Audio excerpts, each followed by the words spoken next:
What's going on, Kings fans? It's Tyler here with the Sacktown Breakdown, and today I'm just going to give quick thoughts on the reported deal for Harrison Barnes and the Kings. Carmichael Dave reported today that the Kings are basically pretty much going to sign Harrison Barnes to a 4-year 88, 4-year 90 mil range. Basically, it's an average of, $22 million a year. And I just want to give my quick thoughts on the contract, what I thought about it. It's not... So, I'm glad we got Harrison Barnes back. Now, I rather would have waited and pursued Tobias Harris or Jimmy Butler, but neither of them are going to come to the Kings, let's be honest. I think Tobias Harris was probably the most likely of the two, but I don't think that was going to happen, and I think Vlade knew that. That being said, there's people, like coworkers and stuff that are like, oh my god, I can't believe you're signing him for that much and blah, blah, blah, blah. I'm like, here's the deal. We can't afford to lose him, and we can't supremely overpay him towards ridiculous. 22 is more than I wanted to give him. I wanted to give him like 15 to 18. 22 is a little much. Hopefully, you can look at it one of two ways. You can go win now mode and hope that they backloaded the contract. That way he gets more of his money in a couple years and we have more cap space now. Or you can look at it, you hope they front loaded it and we'll have more money to offer De'Aaron and Buddy in a couple years or whatever. It's either way. I'm hoping there's a team option after the third year. That would be probably pretty clutch if Vlade put that in there. I don't know if he did or not. But here's the thing, I don't dislike it, but this is my opinion with Harrison Barnes, and I've been telling people this, like in my personal life. I've been telling people to talk about Kings with me, my friends and stuff. Harrison Barnes kind of puts a ceiling on the Kings offense in that he's not a dynamic scorer. He's not going to go in the post and get you a fadeaway jumper when you need a clutch bucket. He's not going to take someone off the dribble and hit a sick three over him like a Kevin Darnett. Wow, that's amazing. Kevin Durant. By the way, I just came home from the gym. That's why I'm dressed like this. He's basically a guy that can sit in the corner, shoot the three, and play average to a little bit above average defense. And that's all you're signing him for. And the Kings need that guy so bad that we had to overpay for it. Because if we didn't have it, our team would have been screwed. And that's just it. That's the fact. Do I absolutely love the deal? No. Do I think it's an overpay? A little bit. Like I said, 15 to 18 is where I wanted him. Obviously, he got 22.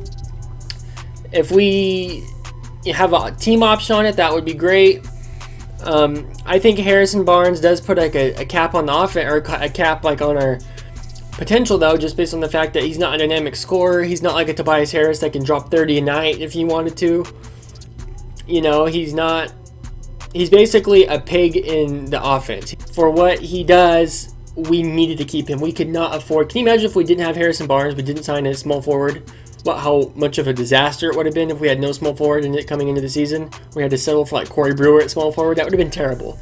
So I'm glad we got him. We have enough cap space. I think we have like $40 million or 39 or something. I haven't looked into the details yet, but we have like 30-something million dollars in cap space. If we were to, I believe I read if we were to waive Yogi and Frank Mason, we'd have like 44 million. So we still have a lot of cap space. And there's been reports that we may or may not go after Al Horford. Like, it's been officially reported that the Kings are trying to go after him. Like, before it was just kind of hearsay. It's officially reported we are going after Al Horford. Us and the Sixers, along with the Mavericks and the Pelicans. So, I don't know. Horford, Harrison Barnes, Corey Joseph would not be a bad offseason. That'd probably be the best Kings offseason ever, to be frank with you. I think Al Horford's a little old, but I'm pretty sure... Let me look. Just out of curiosity, I'm pretty sure Vlade Divac was up there in age when the Kings signed him. Because obviously he believe he played in the 80s for the Lakers, right? He played for a while before he was a King. Basketball Reference, Vlade Divac, let me check that. So he got drafted 89-90 for the Lakers, who tail into the 80s. And he didn't go to the Kings until he was 30 years old. So, Horford's 32, about to be 33. But Vlade was a little older when he came to the Kings, and, Vlade had his best years there. So, it's really not, crazy to think that how Al Horford could come to the Kings and be really good.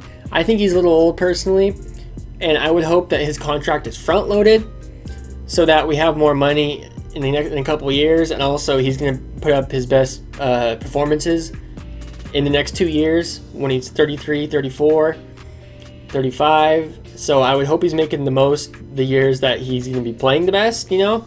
I don't want a 37-year-old broken down Al Horford for making $33 million a year. So I don't know, it depends. But how do I feel overall?